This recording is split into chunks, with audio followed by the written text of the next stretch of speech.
Hello, everybody. Thank you for coming to my talk where I'm going to talk about creating a budget and schedule for your game. My name is Heather Chandler, and I am a game development expert from the Powell Group.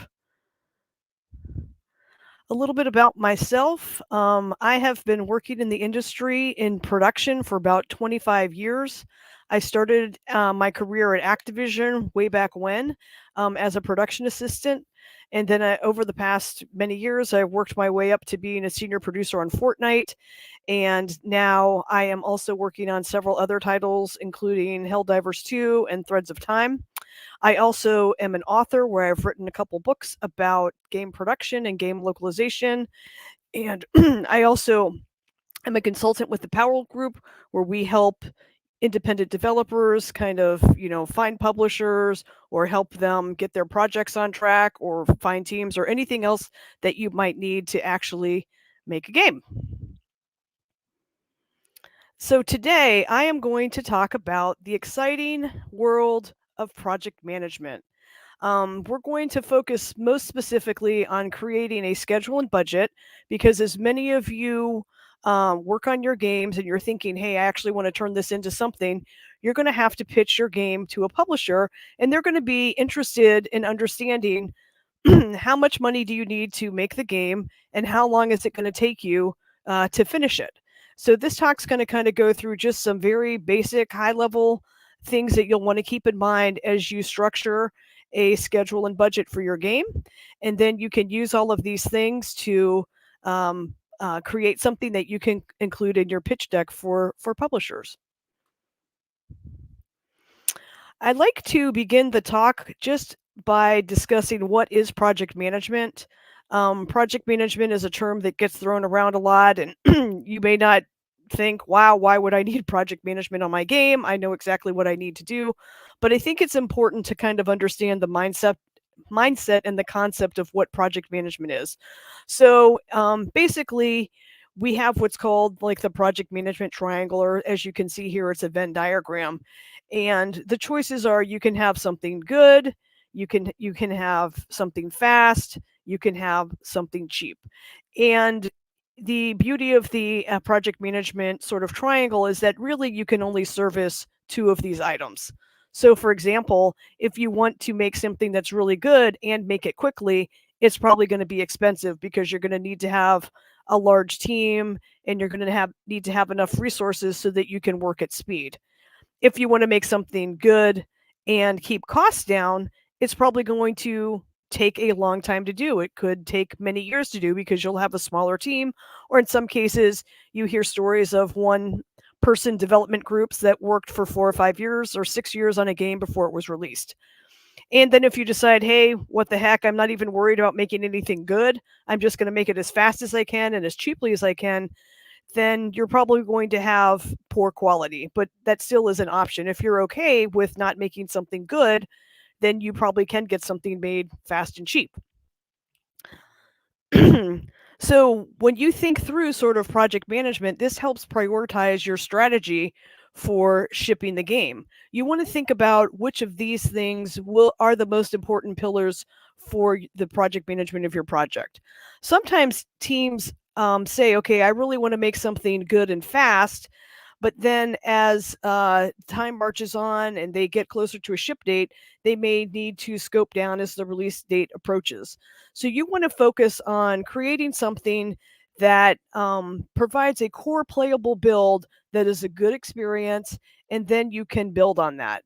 And project management is a good way where you can kind of build a core and then you can plan iterations and updates to that core as that gets you through to launch.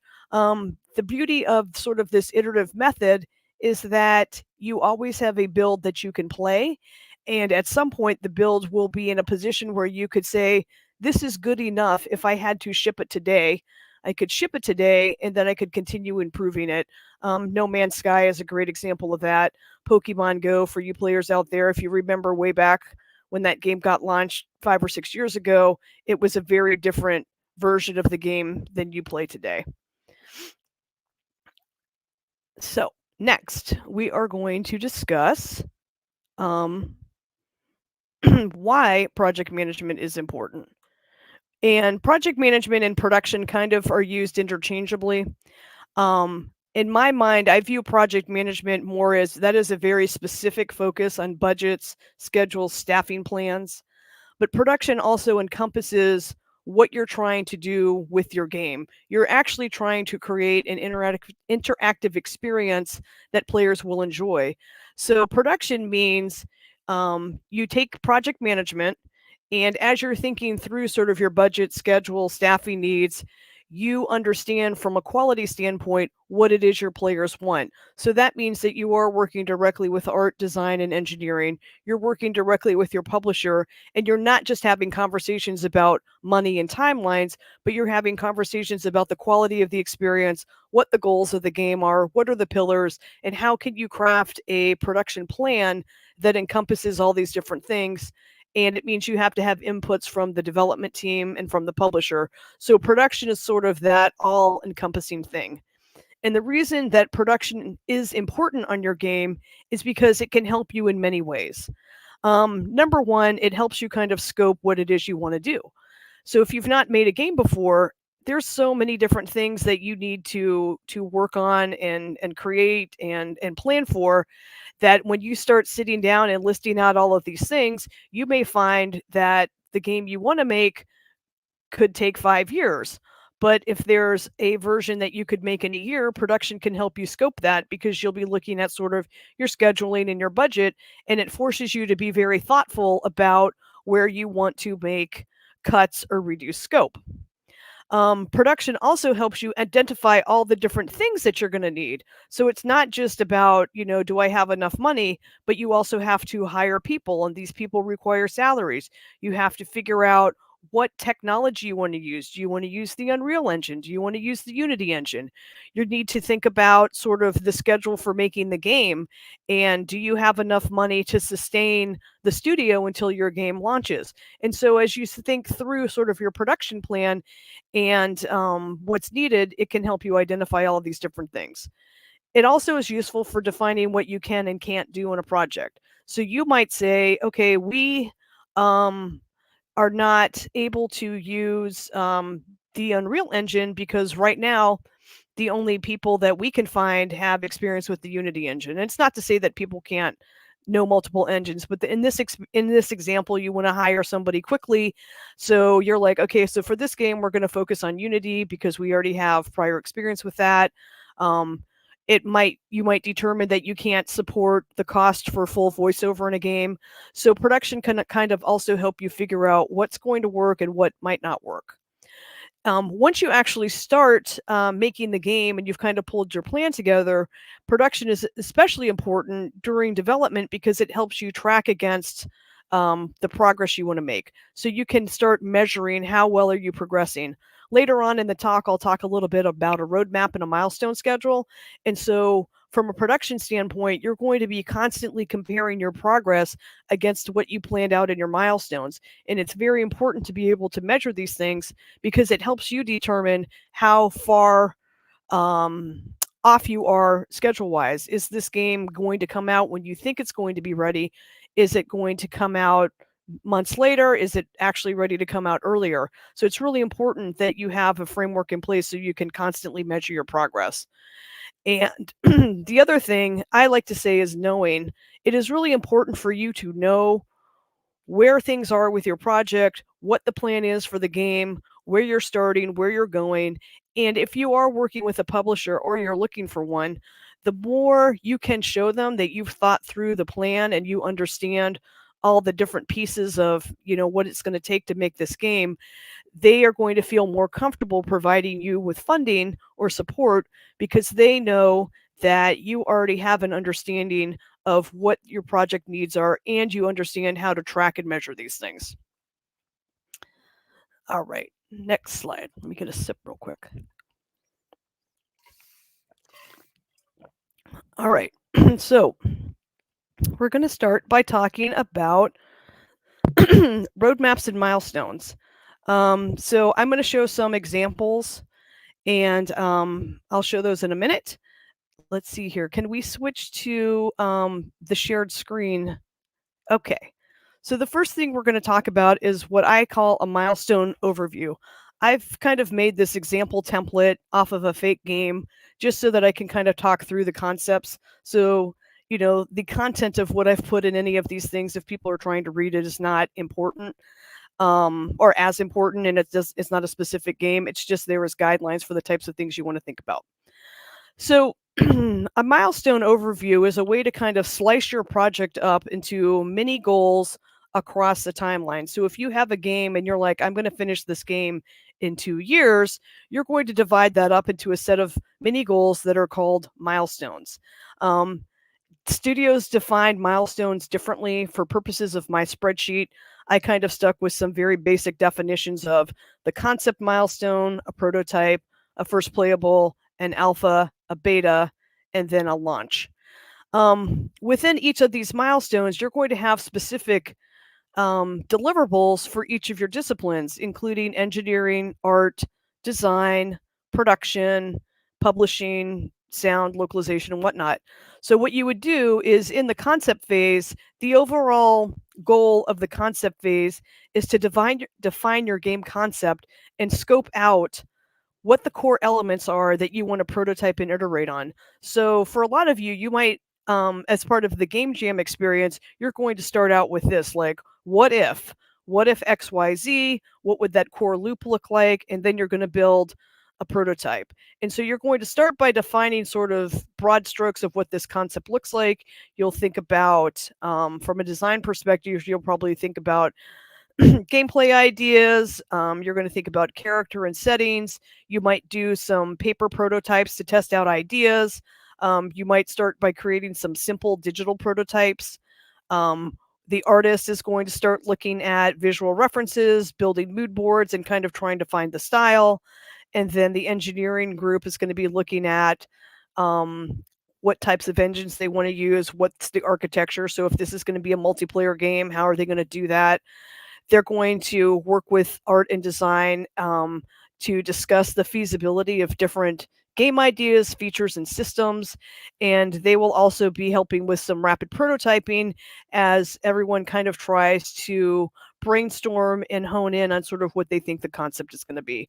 So at the end of the concept milestone, you would have some sort of game concept document. You might have a very simple prototype, and then you have some sort of understanding of what additional work you want to do to bring it to a full-blown prototype.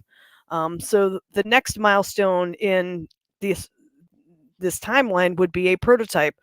This is the phase where you're going to prove out your core concept and gameplay loop. You're going to add basic functionality. You'll have some basic UI in there. Art will have samples of character and environment art. They might have some placeholder UI in there.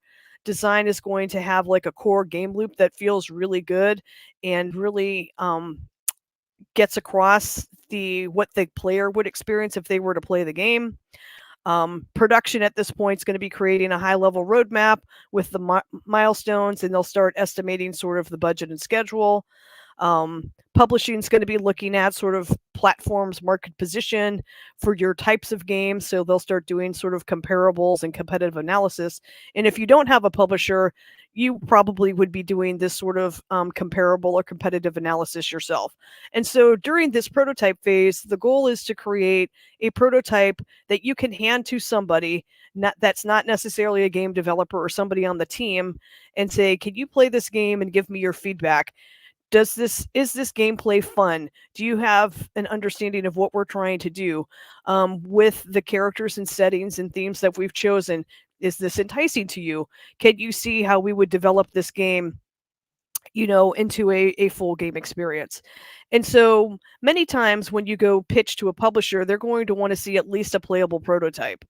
And publishers are used to looking at works in progress. So you can give them something that, at least if the core gameplay is fun and it's got a couple pieces where it shows what the gameplay could be like at launch, that, those are very useful to show to publishers. And so at the end of the prototype phase, you have something you can hand off to somebody, and they can play it and provide feedback. Um, The next sort of iteration of this would be a first playable. Now, a first playable builds on your prototype. So, with the first playable, your goal is to create a longer game experience that really reflects the intended launch experience. So, this includes creating what is sometimes called a beautiful corner or a vertical slice, where you have final art in the game in a very small area that is representative of what type of art the game would ship with. Um, the gameplay experience would have some basic player progression systems so that if you were to play the game for 10 to 15 minutes, you would get a sense of progression in the game and how your character levels up, or how the game sort of, ramps up difficulty level, or how the game introduces new content or challenges. And so somebody who would play a first playable would say, oh, yeah, I can totally see where this game is going. I played the first level, it was beautiful. I felt that the character really learned and progressed. There were lots of fun things to do in the world. So even though it was only a 10 to 15-minute experience, I could definitely appreciate how this would translate into a larger game. And to kind of talk about, like, a question I get a lot is like, how long do each of these phases take? Concept, prototype, first playable. And the answer is it really depends. For somebody who is like an independent developer and you don't necessarily have a publisher that you're beholden to, you can determine how long it's going to take you to kind of make your concept and how much time you want to spend honing a prototype. You could spend 6 months on this, you could spend a year. And it might be limited by how much time you have to spend on this project. So I would say the concept and prototype phase for someone, an independent developer who doesn't have a publisher yet, is really dependent on how quickly you want to be in a position to pitch your game to somebody, and how quickly, how much of the work can you do yourself? How much work do you need to perhaps hire somebody in to come in and help you finish something out? So, for example, I've worked with smaller developers, and it might consist of an engineer and an artist.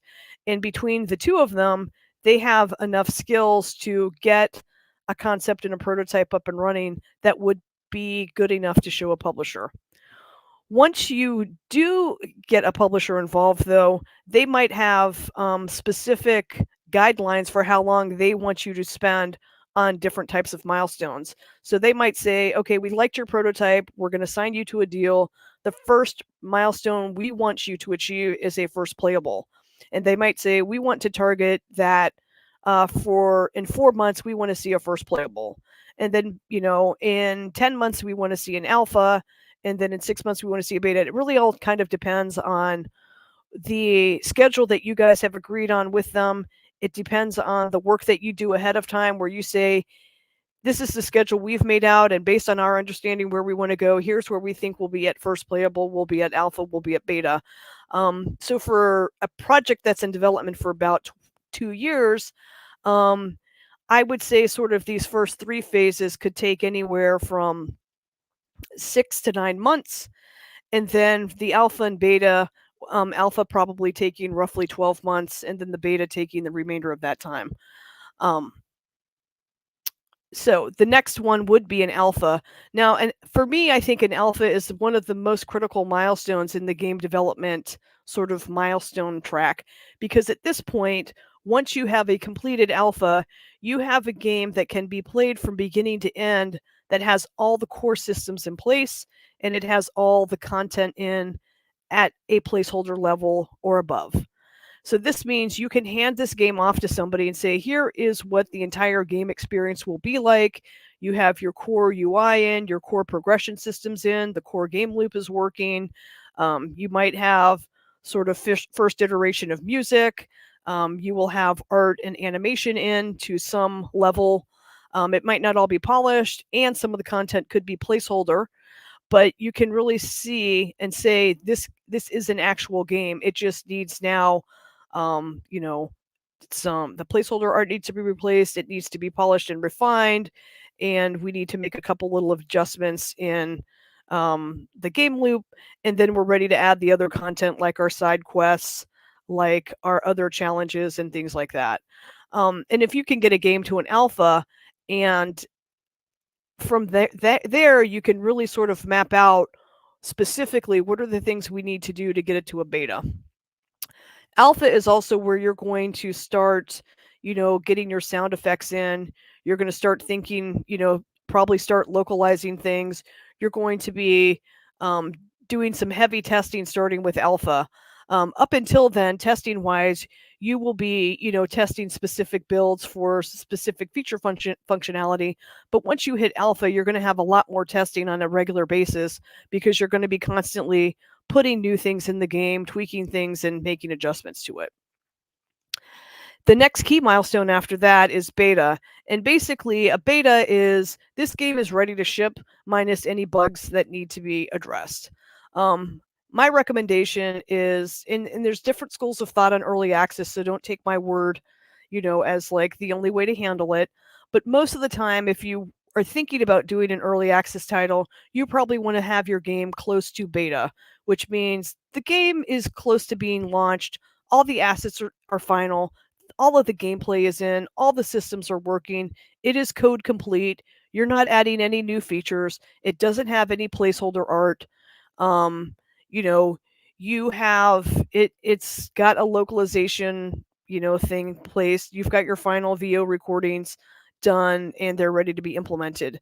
So at beta, you want to be able to say my game's done. All I need to go do now is kind of bug fix and polish it. I'm not adding anything more to the game. Um, then the launch, so there's a period between beta and launch where basically you're fixing bugs. That could be anywhere from 2 months to 6 months, depending on how much time you have at the end.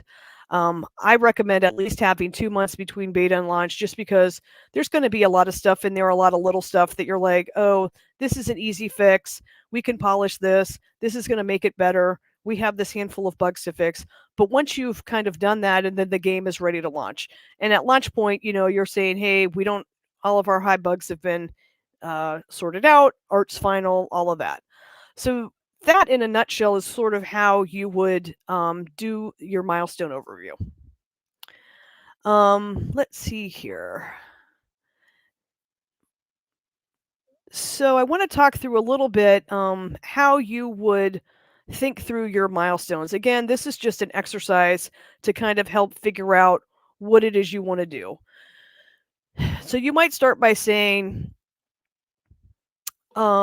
here is my core loop, and here's what we're going to do. And you could set up a spreadsheet like this where you say prototype, first playable, alpha, beta, and you start saying, these are sort of the key gameplay features that we're going to have.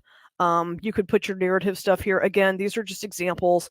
And so for each one of these sort of key buckets, you might start defining, okay, what does a prototype look like for the dynamic quest system? What is first playable? What pieces do I need to have for these various things? You can see down here, I have sort of combat systems fleshed out. So at prototype, you say basic combat elements are there. First playable, you want to design and prototype ways to deepen and enhance the combat experience. At the alpha phase, the core combat is established and implemented. You can continue to polish it, and you can start creating additional content, combat content that maybe is an iteration on things you currently have in there. And then in the beta phase, like combat's finished and you're bug fixing. So as you look through each of your big buckets of work, you can start defining sort of where it would need to be at these various milestones that you've defined. We have things here for front end UI. Like that's a big piece of work that you may not realize how much time it takes to make UI. So for this breakdown, we would say, in the prototype, we have a placeholder UI. It's not polished. It is very bare bones. It's a gray box implementation, meaning it doesn't look pretty. It is simply functional, and you have kind of basic wireframes. During your first playable, you're going to iterate sort of on the UI experience. You're going to map out sort of the more detailed flows. You might do some art style and prototype and playtest key areas of the AI, of the UI. At alpha, you would have the full UI flow needed. You would have it implemented in the game. And you would be creating sort of the UI pieces and widgets and all of that stuff. So I think with this way of thinking, that's how you want to start breaking your game down as you plan out sort of what your various milestones are. Let's see here. All right. So the next thing you want to think about is sort of the roadmap overview. Um, and the benefit of doing something like the milestones definitions, which we talked about on the previous tab, is that at some point the publisher will be interested in sort of seeing a higher level roadmap of what this looks like. So after you have gone through sort of your milestone definitions, you might want to create sort of a roadmap. Again, this is just a format in which you can say, okay, for this project, it's a 14-month project for this example. Months 1 through 4 are for prototype. Months 5 and 6, we get it to an alpha. At the end of month 9, it's at a beta. And at the end of month 12, it is ready for submission or ready to be launched if you're making a PC game. And then, you oh wait, I outsmarted myself. So months 1 through 3 are the concept phase. Months 4 and 5, you're going to prototype the game. Months 6, 7, and 8, you're working on alpha, and beta is months 9, 10, 11, and then months 12 and 13. That's when you're bug fixing, and then it will be ready to release. So by then, you want to start thinking through the different areas. So the development team. So you're going to have your art team, your narrative team, your engineering team. You might want to, break this out by strike teams. So there's a concept of strike teams where if you have a large enough team, you can set sort of an artist, designer, and engineer or kind of set, you tell them, okay, here's this feature we want to implement. Can you go make this happen? And so they have all the resources within their team to create all the content, to do the code, and to lay it out in the game. And then that way they can kind of just work independently within sort of the larger game thing. So here you might say, this strike team's going to work on this feature, and you would start sort of loosely mapping out features by either team member or discipline or strike team. And then in each one of these buckets, you can kind of put a little note like, okay, month 1, we're going to focus on the game loop prototype. Month 2, if I had a row here for audio, I might put the audio group is going to add sounds to the prototype. And so at the end of this, and I don't have a finished version of it, which would be useful, you would have something filled out where you would have several rows of information that detail out what each person on the team was doing in a particular month. If you wanted to get super granular, you could even do this as a weekly sort of breakdown. Then you would also want to start thinking about the other things that are going to be needed to get the game launched. So there's all different types of testing that you would want to plan for depending on the scope and size and where your game's going to be launched. There's going to be localization. So again, you would say, like for the localization piece, okay, for the text, we need to finalize the text in month 7 so we can get it translated. So it gets translated in month 8. And then in month 9, we import the translations back into the game, and then we test. If you are working on multiple platforms, you probably would want to have some sort of roadmap that says, we're going to start the porting for the Xbox version here, and then we will submit the Xbox version to Microsoft for review on this date. And then this way, this gives you a nice bird's eye view of all those sort of the key dates and deadlines that you will have on your project. All right. Okay, so can you switch back to the slides, please?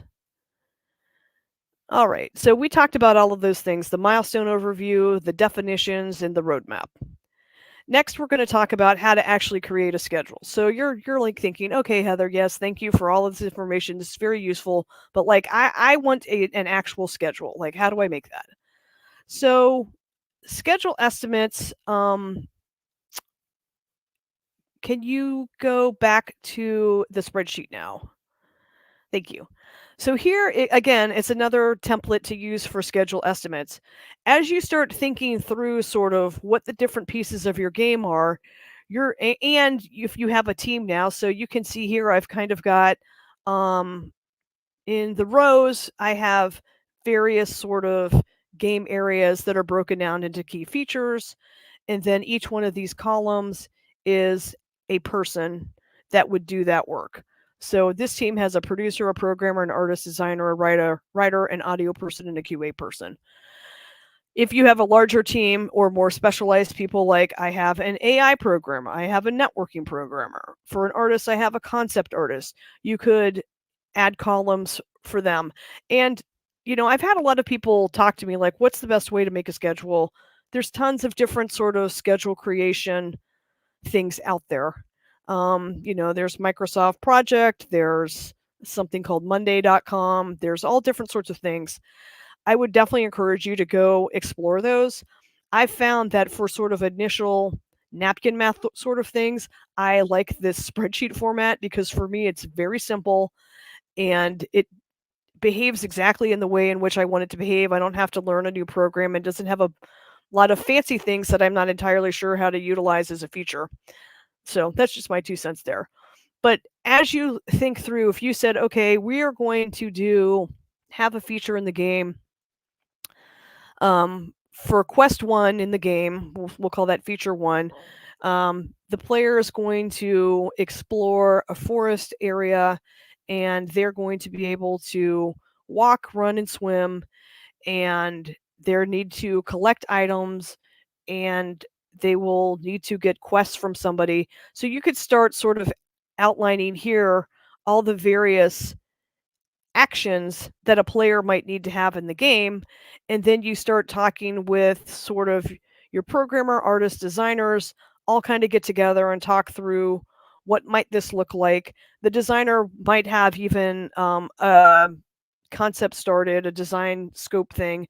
And as you guys talk through this sort of in your prototype concept phase, you can start doing some napkin math estimates on, okay, I think it's going to take me this many hours, this many weeks, this many months. Each person would kind of put what, how many hours, whatever you wanted to use here, it might take them to do a thing. And you can quickly kind of run through this, take a couple hours one day. And over here, you could start just adding up sort of how much time it would take. The reason I suggest approaching it this way first is to gain an understanding of how much time do you estimate it's actually going to take, because your estimate's either going to be much larger than you thought it would take, or much less time than you thought it would take. Most of the time, people are shocked at, once they add up all of their estimates, that they're looking at a game that they thought they could make in 12 months. Looks like it actually would make a team of this size 3 years to do. So it's just a really good starting point to kind of understand the scope and what your team is capable of doing. And so you can do these schedule estimates. You can set up a spreadsheet to kind of, figure out hours, weeks, months. You can divide by the appropriate thing to say, okay, this is a 12-month project, X number Y, you know. Okay, so that's schedule estimates. Let me see if there's anything else on here. Oh, the other thing to keep in mind is estimates are exactly that, estimates. But you need to have some sort of baseline that you can work against so that you can see if you're ahead or behind on progress. So when you make your initial estimates and you're like, whoa, that's like going to take me 36 months. I feel really bad now and really demoralized. Well, go back and rethink your estimates. Are there things that you're like, okay, well, maybe it won't take me that long, or maybe we don't need this entire chunk of work? So what that does is it helps you realize, okay, I either have to descope what we want to do, add more people to the team, and it starts giving you tools to figure out what it is you need to do. So I would say never be afraid to make an estimate, even if you think this is completely wrong. The important thing is that it provides a starting point for you to measure progress against. All right, the next thing we're going to look at is sort of a resource overview. So one of the things that I like to do when I visualize projects is, on the prior tab, we came up with a schedule estimate for our little team here of a producer, a programmer, artist, designer.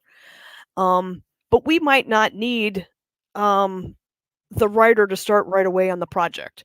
So in this example, we've got a 12-month sort of thing. And what a resource overview or a resource plan helps you better visualize, when do you need people to start and stop on a project?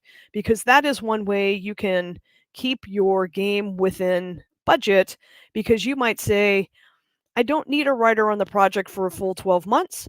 I only need him or her for 3 months. And these are the 3 months in which that person will be needed.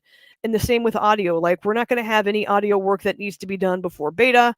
So I'm going to have my audio person start in month 8.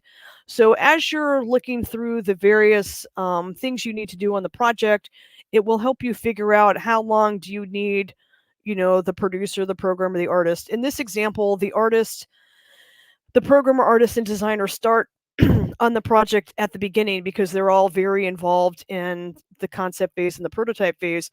But as you get to sort of midpoint of the project, you might say, well, the designers come in, they've designed everything that needs designed, they've set up the levels, they have things ready to go. We just need now to have the artists come in and, replace the placeholder assets.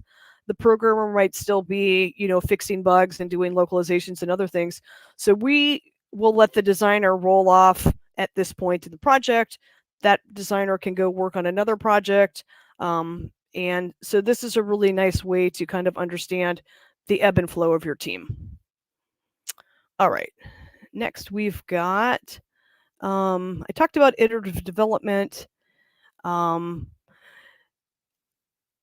And now we're going to look at the schedule overview. Okay, so schedule overview, as you can see, like production and or project management and specifically is just honestly different ways to visualize information so that you can help refine your estimates and make sure that people are have clear definitions of what it is they're supposed to be doing and at when they're supposed to be doing it. So with this schedule overview, again, I've got my team on this side, and for this particular project, I've decided to use 3-week sprints, and then there's a week of testing time in between a sprint. A sprint is basically just a measurement of work, and there's a whole philosophy around agile development. I don't have time to get into it now. But basically, if you think about a sprint as at the beginning of the sprint, you say, here's a set of goals I want to get done for this game. At the end of the sprint, I want to have those goals finished and still have a playable version of the game. So a sprint is all about iterating in sort of 3-week increments where you continually add functionality to your game or add content, and then you spend some time testing it. And so in this example, taking all the information I've gathered before on the prior tabs with the schedule estimate, the resource overview, I could start getting a bit more granular with my planning and say, okay, within this 3-week period, here is a more detailed list of things that we need people to do. And, all of this work will be due on this date, and then we're going to test it together as a team. And then if you are somebody that uses Jira, things like that, I could talk for a long time about how you would structure this in different ways. But since this is really more of an overview, I won't go into all that detail. All right. Next, can you switch back to the slide view, please? Now we're going to talk a bit about budgets. Let's see how much time I've got. All right.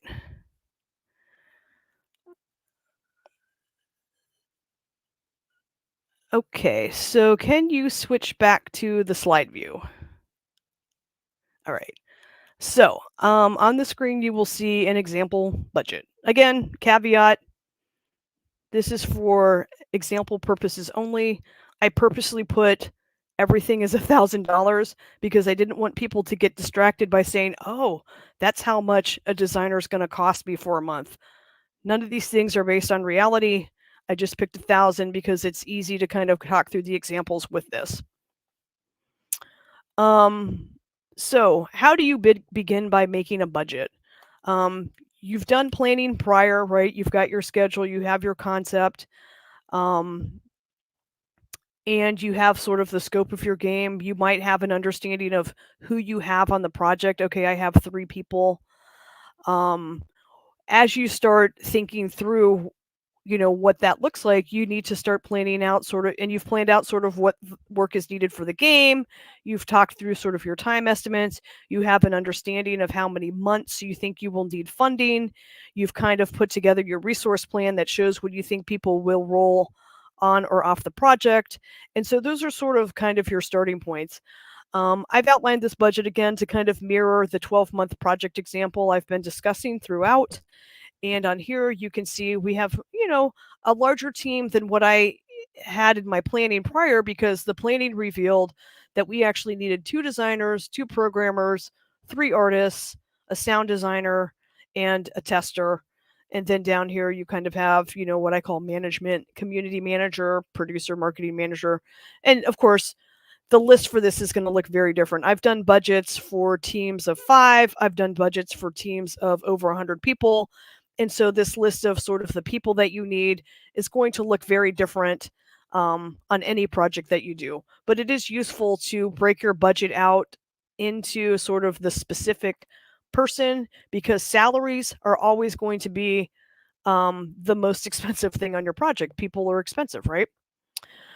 Um, when you're making your budget, you always want to pay yourself.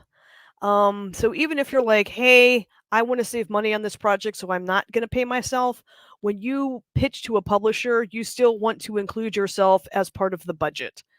So, in order to have the most realistic budget, you need to make sure that the time you're spending on the project gets accounted for. Now, it's up to you whether you want to pay yourself that money or not, but for budgeting purposes, you should always include everybody in the budget, even if it's a group of 3 founders and you've all agreed we won't take salary.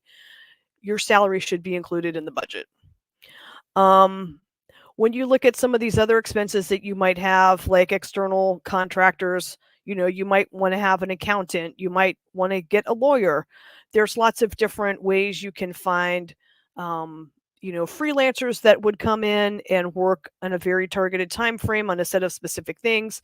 So you might only need a lawyer for the first 4 months of your project, right? While you're negotiating publishing deals, while you're trying to set up your company's LLC or things like that.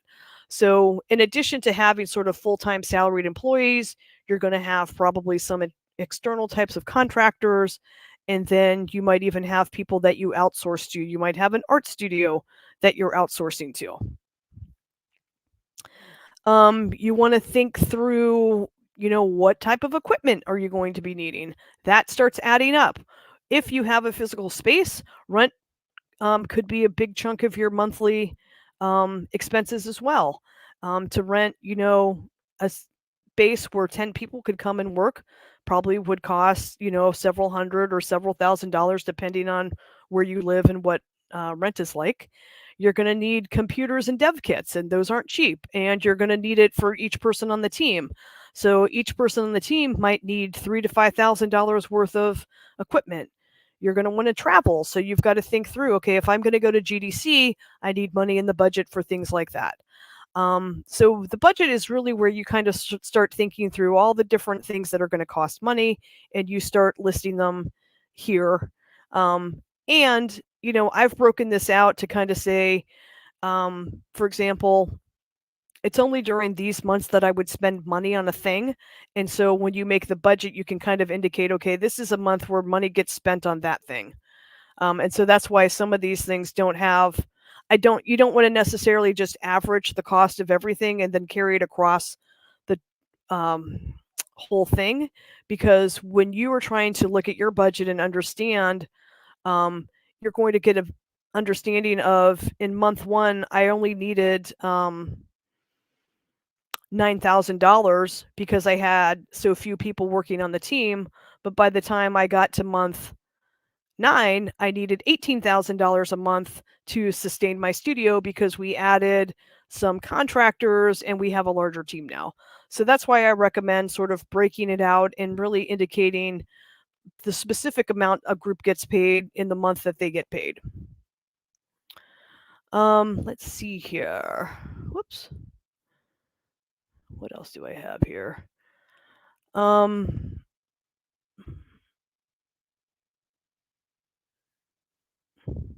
Yes. So as you've put your budget together, so let's kind of go through this a little bit. I have you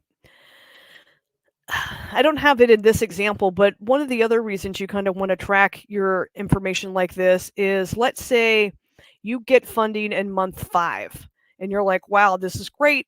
I've got a milestone payment from the publisher, so that's going to carry us over for months 5, 6, 7, and 8." What you want to do is, when you're putting sort of your budget together, you need to make sure, is that milestone payment that you got in month 5 really going to support the studio for the next 3 months? So I'm going to do some terrible math here: 10, 20, 30, 40. So let's say we're looking at roughly $60,000 is needed to get us through months 5, 6, 7, and 8. We've run out of money. The publisher is going to give us a milestone payment, but it's only $50,000. So as you're negotiating with your publisher and you have your own detailed budget to look at, you might say to them, "Hey, actually, for that milestone payment, we would like to increase the payment in month 5 versus having a larger payment at the end, because that will be better for our cash flow purposes and things like that." And once you have made your budget, you want to actually track against it. So you've got your, 10 people working here. You've kind of outlined where they'll be, at what point in the project they're working, roughly how much they cost. You have accounted for all your other various expenses. And you have thought through sort of your outsourcing, like, okay, we are going to record voiceover. Yes, we need to pay for translations. Yes, we want to get rating for this game in, let's pick some country where they actually charge $1,000 for that.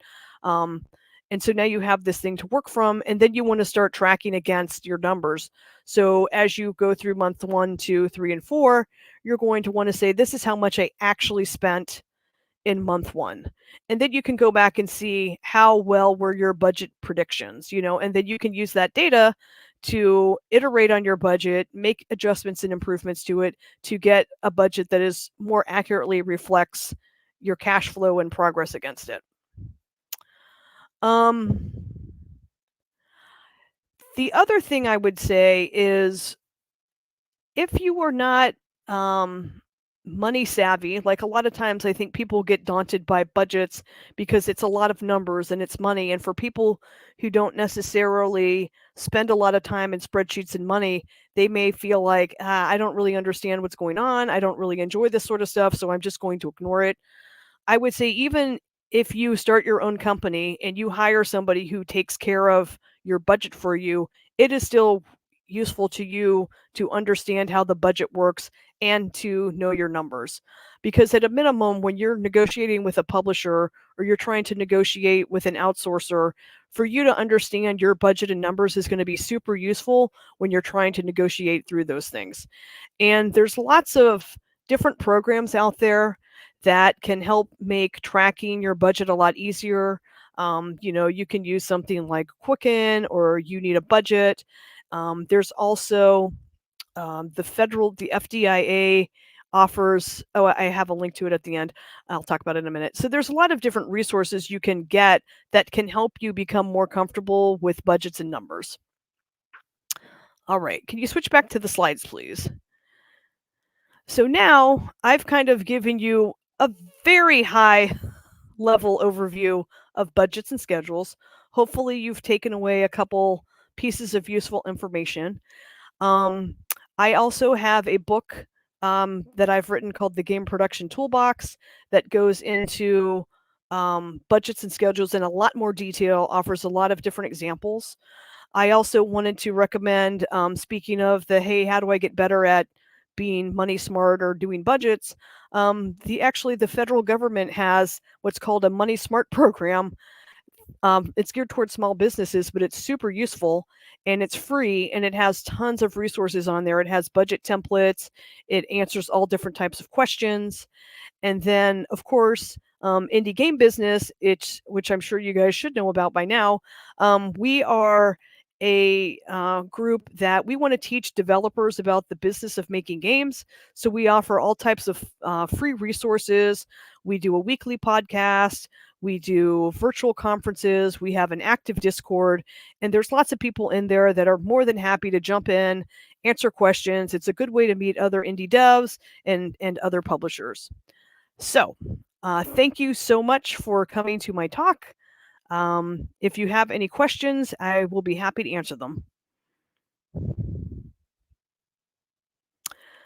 Yes, I can send Charlie, I can send you this deck and a version of this template so that you can send them out to the people who would be interested in them.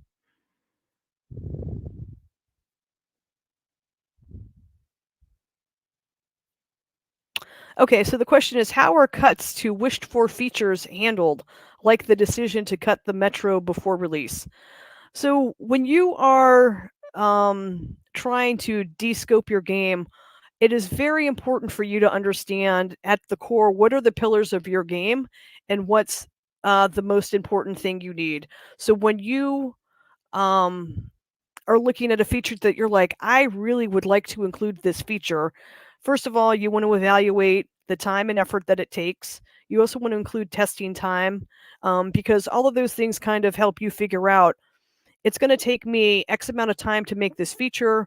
The benefit to the game is this. Okay, it's a huge benefit. This is something that will definitely level up the player's experience in the game. So it's worth putting this time and effort into it because it will benefit 100% of the players. It definitely holds to our core values. And so we want to include it. If you had a feature that you're like, I think some players would enjoy this feature. I think it's really cool. I really want to get it in. It's a pet feature. It's actually going to take 3 months to get in, but I think it's worth it. Then you want to look at, okay, well, how many players are likely to engage with this feature? So, for example, you might have a game where you have various different, you might have a ship or something, and maybe you want to be able to name, create a custom name for your ship. But for some reason, the way you have your game set up, it's going to take 2 months to put this feature in. So you have to ask yourself, even though this feature is really cool, is it worth the 2 months of effort to put in there? Is it going to benefit the players? Does it adhere to our core pillars of the game?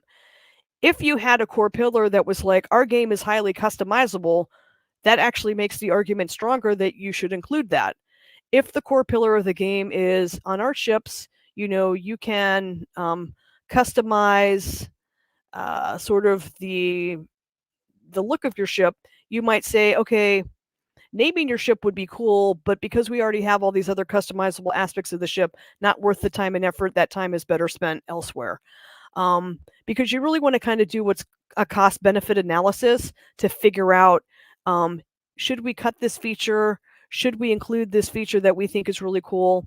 The other thing that you can do for features that you would like to add is you just, if you launch a version of the game, you can include it in an update. You can say we've launched the game with sort of the basic version. We want to see how well players respond to it. Let's see what sort of feedback they give us, and then let's prepare an update. And we're going to include this feature because we think it's cool. And then also, we've been getting feedback from players that they would like to see this too.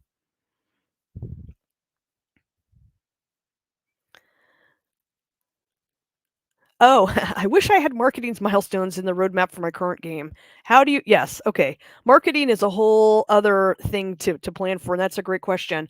What I like to do is if you could switch back to the spreadsheet view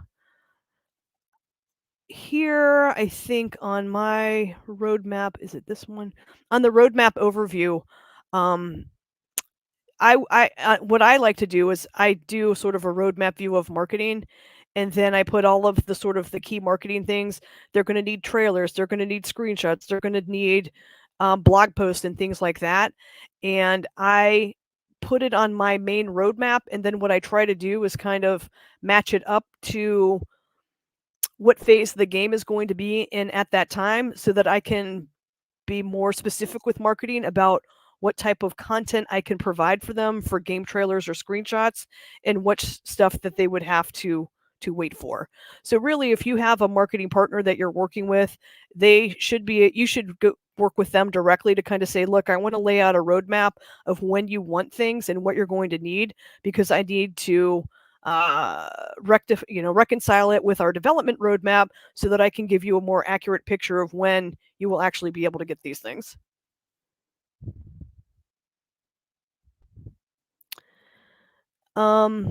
Is it common for solo indies to find a PM consultant for periodic check-ins and advisory, like a paid mentor? I guess it really kind of depends. I actually have. Oh, okay, for example, I saw a recent successful Kickstarter that advertised porting to all consoles. I have no idea where to start to advertise my game. Okay. Yeah, so I would say that's actually one of the things that indie game business helps developers do. We have sort of that the Powell Group helps. So if you're an indie developer and you're like, hey, I need some help and understanding of what these things are, first I would say check out the Indie Game Business YouTube channel just for some basic information. But if you're like, no, I sort of need a next level, like a mentor, yeah, that is something that the Powell Group could help with. I know that I have worked with independent developers where I meet with them like an hour every other week and kind of go through different things. And it certainly can be super valuable just to kind of get the lay of the land and some more specific information. Um, and you can solve your problems faster that way. Okay. Thank you so much. I really enjoyed chatting at the screen with you. Hopefully, you all enjoyed it. And if you have any other questions afterwards, feel free to, I guess, let Charlie know, and she can get those to me, and I will send her the deck and the template.